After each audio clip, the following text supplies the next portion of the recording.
황용준 기획이사님을 큰 박수로 맞이해 주시길 바랍니다.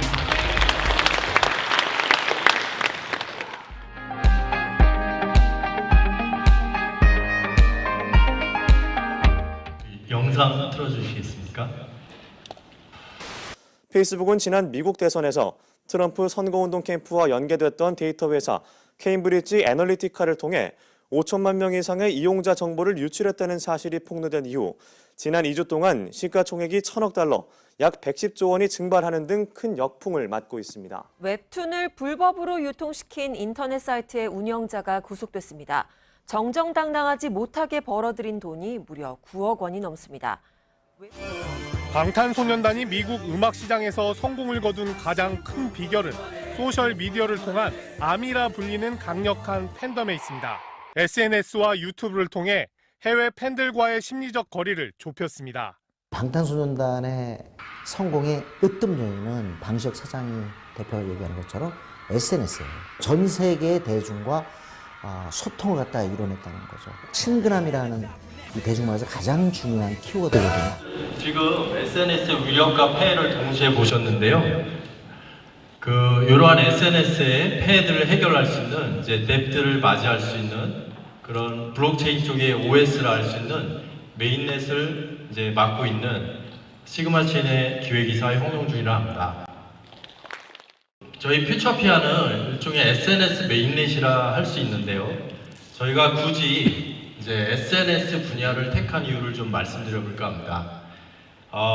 지금 여러분들은 SNS를 어떤 신기루 같은 일시적 현상으로 보시는지 아니면 산업혁명 이후에 어떤 거대한 변화로 보시는지 궁금합니다. 지금 폐에서 보셨지만 일찍이 사회학의 창시자 막스 베버는 이 사회의 본질을 한마디로 정의하면 소셜 네트워크라고 정의한 바가 있습니다. 물론 오프라인 소셜 네트워크이죠.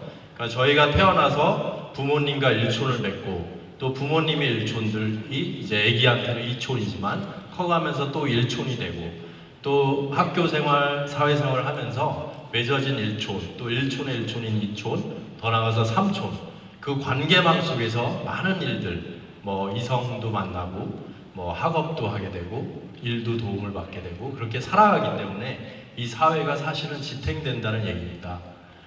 그래서 사실은 페이스북의 최근 사태 같은 것도 이제 SNS가 철이 덜 들어서 그렇지 SNS가 없어져야 하거나 어떤 일시적 유행으로 보지만은 않는 게 필요한 것 같습니다. 그래서 오히려 그 SNS들이 철이 들게끔 저희가 개선하는 것이 저의 임무가 아닐까 생각합니다.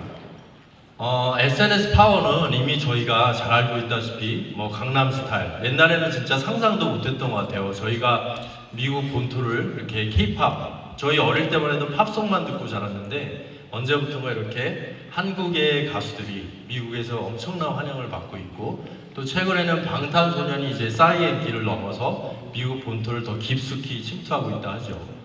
그리고 뭐 방탄소년도 애초에 기획적으로 소셜미디어를 이용하기 때문에 오히려 SM이라든지 거대 엔터테인먼트를 넘어서 세계화에 더 성공할 수 있다고 하고요.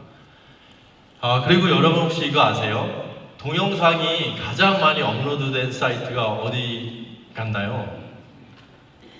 유튜브일까요? 페이스북일까요? 예, 페이스북입니다. 그러니까 저희가 매일매일 찍어내는 그런 사진과 동영상을 지인들, 그러니까 일촌, 뭐 유튜버들이 전 세계를 향해 뿜어내는 동영상 숫자보다 압도적으로 많다는 것이죠. 그만큼 소셜 네트워크가 엄청난 지렛대 역할을 하고 있다는 것입니다. 저희 인생을 뭐라고 하겠습니까? 이렇게 했을 때 뭐 일과 사랑을 빼놓을 수는 없잖아요. 근데 일적으로 봐도 요즘 채용 담당자들이 점점 소셜미디어에 의존해서 하고 있고 또 점점 소셜 네트워크 기반의 뭐 링크인 서비스 물론이고 한국에서도 그런 서비스들이 더 변화하고 개선되고 진화 중에 있습니다. 뭐 이성 매칭 쪽도 마찬가지죠. 요즘 젊은 사람들한테 물어보면 아시겠지만 소개팅이라는 걸 거의 찾아볼 수가 없답니다.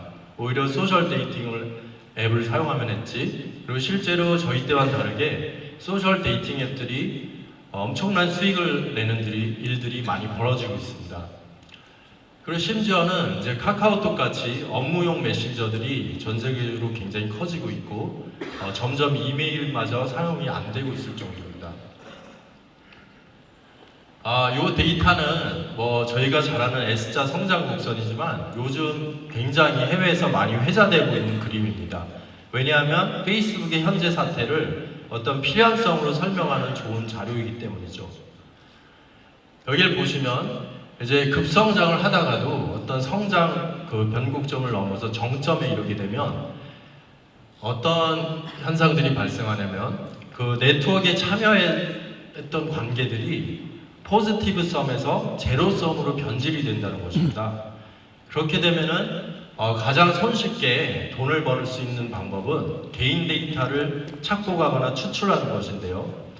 그렇게 되면은 심지어는 협력했던 회사들하고도 사용자와 수익을 두고 이제 경쟁을 벌이게 된다는 것입니다. 그래서 실제로 이러한 사례들이 옛날에 인터넷 익스플로러를 두고 넷스케이프와 마이크로소프트의 전쟁, 또 맛집 검색을 두고 구글과 옐프의 전쟁, 또 한때 번성했던 소셜게임 진가와 페이스북 간의 전쟁, 트위터와 서드파티 앱과의 전쟁에서 볼 수 있었습니다. 어떻게 보면 SNS의 대명사라 할 수 있는 페이스북 같은 모델은 주주들의 이윤극대화 요청과 그에 따라서 개인 데이터를 해적질하는 그런 행위에 의존할 수밖에 없게 됩니다. 사실 그런 개인 데이터들은 그 수익 모델이 오직 광고와 어떤 빅데이터 형식밖에 없는 곳에서는 이제 석유와 같은 존재니까요. 반면 블록체인 서비스들은 이제 ICO를 통해서 조기에 협동조합원 같이 이제 사용자 조합원을 모아서 그 사용자들이 그 소중한 개인 데이터들을 각자 분산 저장을 하고 이제 그에 따라서 그걸 열심히 보호할 수밖에 없게 되기 때문에 마치 임금님 곳간에 각자 생산한 양식을 갖다 받쳐놓고 그렇게 잊어버리는 게 아니라 이제 각자 작더라도 자기의 곳간에 소중하게 보관해두고 지키고 더 나아가서 수익 활동을 할 수 있는 그런 현상이 벌어질 수 있다고 보는 것입니다. 그리고 저희가 미국이나 한국이나 가짜 뉴스 때문에 굉장히 골치인데요. 가짜 뉴스도 이제 설 자리가 없어지게 될 것입니다. 왜냐하면은 그 최초의 컨텐츠를 올린 사람은 물론이고 그것을 파단하는 모든 노드들이 이제 투명하게 공개가 되고 심지어는 이제 진짜로 플랫폼에 기여한 참 컨텐츠들, 참 기여자들은 이제 보상을 받고 또 거기에 잘못한 행위자들은 페널티를 받게 될 것이기 때문입니다. 그래서 이제 지나친 광고의 유통들도 아니면 찌라시 광고 이런 것도 점점 사라지게 되겠죠. 이제 이러한 문제들을 해결하고자 많은 앱들이 희망을 갖고 나오고 있습니다. 저희가 잘 아는 스팀잇도 그렇고 이제 아카샤도 그렇고 굉장히 성장 중에 있고요. 그 다음에 전에는 불가능했던 미래예측 서비스를 집단지성으로 블록체인 기반으로 하는 어거 같은 앱들이 ICO를 통해 수천억을 모은 바가 있습니다. 하지만 이제 아시는 분도 잘 있겠지만 이러한 앱들이 번성하려면 운영체제격인 메인넷이 존재해야 합니다. 그 메인넷이 안정성 있게 또 빠르게 처리해 줄 수 있어야죠. 현재 전 세계적으로 가장 알려진 메인넷은 이더리움과 이오스라 볼 수 있을 것 같습니다. 이오스는 이제 이더리움 초당 처리 능력이 너무 빈약한 거를 이제 해결하는 어떻게 보면 이더리움 킬러로 급부상하고 있는 곳인데요. 여기는 ICO를 통해 4조 원을 모은 바가 있습니다.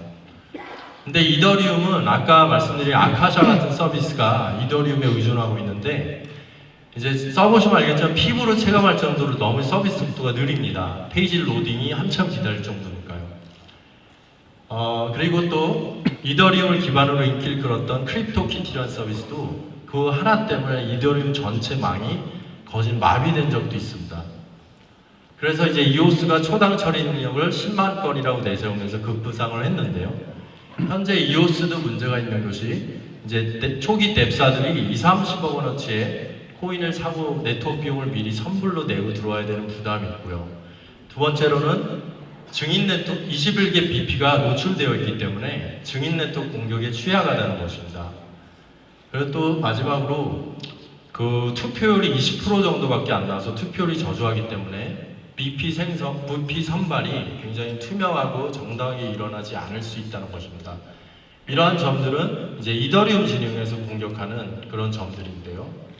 저희 퓨처피아 솔루션은 이러한 SNS 생태계적 문제랑 이런 메인넷들의 문제를 동시에 해결할 수 있는 그런 점을 갖고 있다고 하겠습니다.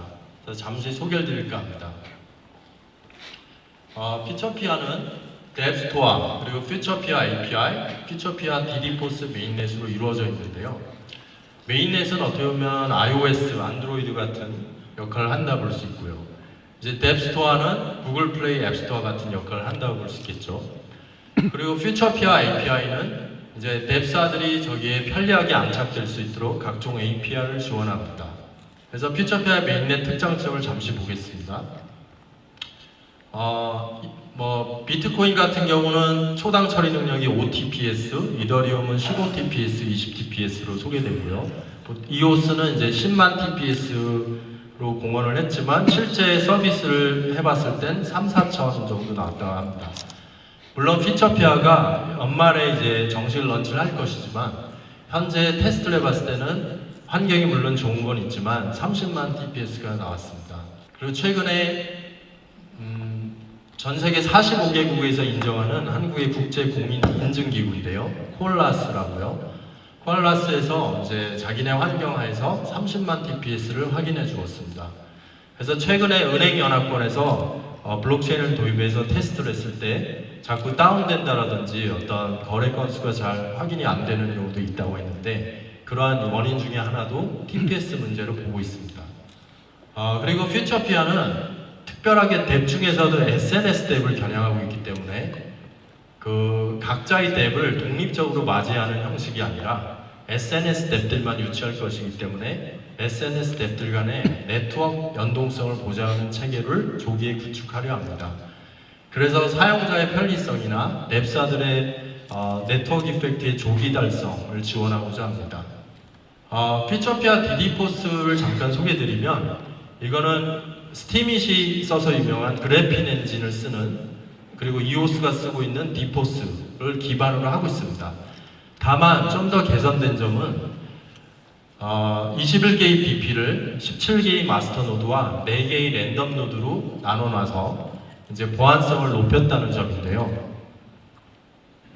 이 4개의 랜덤 노드는 수많은 일반 노드 중에 무작위로 선출이 되기 때문에 그리고 선출이 돼서 또 BP 역할을 할 수 있기 때문에 증인 네트워크 공격이 강해지게 됩니다. 지금 EOS가 21개 BP가 너무 노출이 돼 있어서 증인 네트워크 공격이 약하다는 점을 극복한 것이라 볼 수 있죠. 퓨처피아 DD포스가 초당 처리 능력이 빠른 원인 중에 하나로 볼 수 있는데요. 각 블록 생성을 이제 미리 정해진 순서 그 마스터 노드들이 한 라운드 안에서 미리 정해진 순서로 이제 생성을 하기 때문인데요. 그 대신 매 라운드 63초마다 그 순서가 뒤바뀌기 때문에 미리 예측할 수가 없어서 공격에는 강한 편입니다. 더군다나 블록 옵저버라는 랜덤 노드들이 불시에 블록 생성에도 가담해주기 때문에 그 역시 증인 네트워크 공격에 강해질 수 있다고 보고 있습니다. 저희 퓨처피아 에코시스템에서는 블록 프로바이더 그리고 코인 홀더들의 활동뿐만 아니라 블록 옵저버라는 감시자 노드를 별도로 둠으로써 이제 일반 노드들이 더욱더 많이 블록 생성에 참여해서 수익 보존할 기회를 증대할 수가 있습니다. 그리고 코인 홀더들은 여러 우수한 앱들에 동시 투자를 할 기회를 갖기 때문에 특정 코인에 얽매일 필요가 없게 되고요. 또 앱사들 입장에서는 내부 거래소에 조기 상장을 해서 앱들이 활성화될수록 자금 확보가 자동으로 용이해지게 됩니다. 메인넷과 앱스토어를 연동하는 API를 잠시 소개시켜드리겠습니다. 기본적으로 저희 DD포스 메인넷과 앱 간의 어떤 손쉬운 그 연동을 보장하는 API를 제공하고 있고요. 이제 그 외에도 SNS 앱들이 요즘 인기 있는 공통 모듈들 쉽게 플러그인할 수 있도록 라이브 스트리밍 API, 또 스마트 월렛 API, 그 다음에 커뮤니케이션 네트워크 API, P2P 클라우드 API를 제공할 예정입니다. 여기서 다소 생소한 것이 커뮤니케이션 네트워크 API일 텐데요. 현재 커뮤니케이션 네트워크를 10분 관리하고 있는 곳이 링틴입니다. 이제 6억 명을 넘어선 링틴 경우에 전 세계 구인구직을 하는 사람들한테 3,000가지의 소셜 네트워크 데이터베이스를 활용하고 있어서 이제 친구의 친구의 친구로 검색을 할 수가 있는데요. 페이스북은 한때 2,000까지만 이걸 외부 앱에 공개를 한 적이 있습니다. 근데 언제부턴가 페이스북이 S 성장 곡선의 정점을 지나면서 그 정책을 포기하게 되죠. 그래서 자기네만 독점을 하게 됩니다. 근데 저희는 세계 최초로 링크드인처럼 3,000가지의 소셜 네트워크 데이터베이스를 이제 초대받은 앱들한테 공개를 할 예정입니다. 그래서 예를 들면 소셜 패밀리 앱, 소셜 데이팅 앱, 소셜 채용 앱 간의 어떤 연동성이 더 강력해지게 되는 것입니다. 그리고 마지막으로 앱스토어에 대해 소개를 드릴 텐데요. 저희가 SNS 앱들만 이제 초대를 하고 있는데요. 물론 이 SNS 앱들의 선발은 오로지 코인홀더들, BP, BO들이 투표를 통해 결정하게 됩니다. 그리고 그 과정에서 투자도 가능하고요. 근데 저희가 블록체인의 분산 저장 능력, 분산 수익 쉐어 능력에서 바라볼 때 앞으로 저러한 영역들의 앱들이 굉장히 커질 걸로 기대를 하고 있기 때문에 특별히 저런 앱들을 특별히 유치하고 관리를 할 예정입니다. 예를 들어서 라이브 스트리밍 쪽을 보시면 최근에 유튜브 창업자나 저희 나라 아프리카 TV 멤버들이 블록체인 기반의 개인 방송 서비스를 준비하고 있는 걸 볼 수 있는데요. 이제 전 세계적으로 거대한 독재 권력도 건드릴 수 없는 방송국이 생긴다고 볼 수 있습니다. 또한 편파 방송하면 살아남을 수 없는 그런 방송국들만 전 세계에 생긴다고 보시면 됩니다. 그리고 P2P 파일 서치 쪽을 보시더라도 이미 기업 세계에서는 오라클 솔루션에도 포함이 되어 있지만 어떤 개인이 보유하고 있는 몇 년 전에 열심히 제작해 놓은 문서, 파워포인트, 워드 파일인데 몇 년 동안 잊지 않고 한 번도 열어보지 않은 파일이 80%를 차지한다고 합니다. 근데 현재 상태에서 보더라도 그 지식에 대한 검색이 주어진다면 엄청난 기회비용 절감이나 기회이익을 창출할 수 있다는 보고가 있는데요. 여지까지 B2C에서는 그걸 할 수가 없었습니다. 근데 블록체인의 그런 능력들을 활용해서 이제 P2P 서치 시장이 굉장히 만개할 것으로 보고 있고요. 또 컨텐츠 리메이크 쪽을 한번 생각해 보시면 개인들이 만들어낸 개인 블로그나 어떤 이모티콘 제작물들을 가져다가 이거 좀만 고치면 내가 더 인기 있게 만들 수 있을 것 같은데 그걸 더 인기 있게 만들고 보상을 받는다면 투명하게 또 원천 저작권자한테 수익이 흘러 들어가는 그런 체계도 이제 가능하다는 것이죠. P2P 클라우드 쪽을 보셔도 이미 많은 블록체인 업체들이 도전을 하고 있죠. 파일코인 같은 경우도 이제 굉장히 성공적으로 ICO를 하고 있고요. 예를 들어서 드랍박스나 네이버 드라이브 쓰는 거에 비해서 비용이 10분의 1이 된다고 하고 있고 더 나가서 아까 P2P 서치 같은 것이 더 원활해질 수 있겠죠. 또 미국에는 소셜 지식인 큐오라가 엄청 커지고 있지만 한국에서는 네이버 지식인이 약간 구형 모델로 현재 생존하고 있습니다. 근데 실제로 네이버 지식을 써보신 분은 알겠지만 실제 저희가 검색해서 조회는 열심히 하지만 실제로 질문을 던지고 답을 열심히 달아본 적은 그렇게 많지 않으실 겁니다. 근데 실제로 저희 생활에서 수도 없이 친구들이나 누구한테 물어가면서 인생을 살고 있고 답을 받으면서 살고 있습니다. 근데 그런 것들을 더 활성화시킬 수 있게 되고 더 나아가서 누적된 그런 DB의 검색을 통해 보상도 받을 수 있게 되겠죠. 또 P2P 마켓플레이스를 상상해 보십시오. 저희가 11번가 지마켓 가서 열심히 쇼핑을 하지만 거기 있는 리뷰를 또 참조를 하지만 때로는 그 리뷰를 못 믿겠다 그러고 있지만 정말 제대로 된 리뷰를 올린 사람들은 보상을 못 받고 있습니다. 근데 제대로 된 리뷰를 올리고 제대로 된 추천을 하는 경우에 제대로 된 보상을 받고 또 거짓 리뷰를 달거나 알바를 동원하는 경우 페널티를 받게 되고 이제 그러한 마켓플레이스가 가능해지고 중고거래에서도 위력을 발휘할 수 있게 될 것입니다. 그래서 그러한 SNS의 폐해를 상당 부분 해소해낼 수 있는 더 진화시킬 수 있는 그런 앱들을 저희들은 초대해서 안정적인 그런 메인넷을 제공하려 하는 것입니다. 저희 팀을 잠시 소개해드리면 저희는 미국의 페이스북, 중국의 렌렌, 일본의 밀시부다 일찍이 싸이월드를 창업한 바 있고요. 또 2009년도에는 전 세계 최대 IT 행사인 테크크런치에 뽑혀서 1년 동안 미국에서 비디오 위키 서비스 스토리 블렌더를 인기리에 운영한 적이 있습니다. 그리고 랩스터 창업자이자 페이스북 최초의 CEO였던 션 파커가 창업한 소셜 네트워크 기반의 플락소, 그 자동 주소인데요. 그것보다 먼저 한국에서 쿠크박스를 창업하여 네이버에 매각시킨 적이 있습니다. 아마존 AWS 같은 경우는 저희가 BP를 좀 더 쉽게 안정적으로 셋업할 수 있도록 그런 클라우드 지원을 하는 제휴를 맺었습니다. 그리고 이제 바로 이틀 전의 일이지만 저희가 세계 최초로 EOS보다 먼저 윈도우 기반으로 BP 셋업을 할 수 있는, 그러니까 뭐 이더리움이나 그 EOS 같은 경우에 BP 셋업 같은 경우는 이제 리눅스화에서만 가능합니다. 근데 저희는 이제 누구나 쓰고 있는 윈도우 OS에서도 셋업할 수 있게 제공을 하게 됐고요. 그 다음에 이제 구스티브는 저희 나라 올림픽 선수 대표 출신인 양궁 이 감독님이 이제 멕시코에 일찍이 건너가서 큰 사업들을 하시고 계신데, 거기서도 이제 한류 기반으로 어떤 여러 사업을 하고 있습니다. 근데 거기서 e스포츠 플랫폼을 블록체인 메인넷에 도입해서 추진 중에 있고요. 또 람보르기니 자전거가 곧 출시되는데 전 세계 자전거 마이크족들이 자전거를 타면 탈수록 블루투스에 연동돼서 지구 정화에 기여하는 보상액을 체크해서 모종의 보상을 하겠다는 그런 곳에 블록체인 넷을 도입하려 하고 있습니다. 전 세계에서 리조트 산업의 3위 안에 드는 말레이시아 캠핑 그룹에서도 이제 전 세계 그 리조트 지역을 통합하는 지역화폐 사업의 메인넷 도입을 추진 중에 있습니다.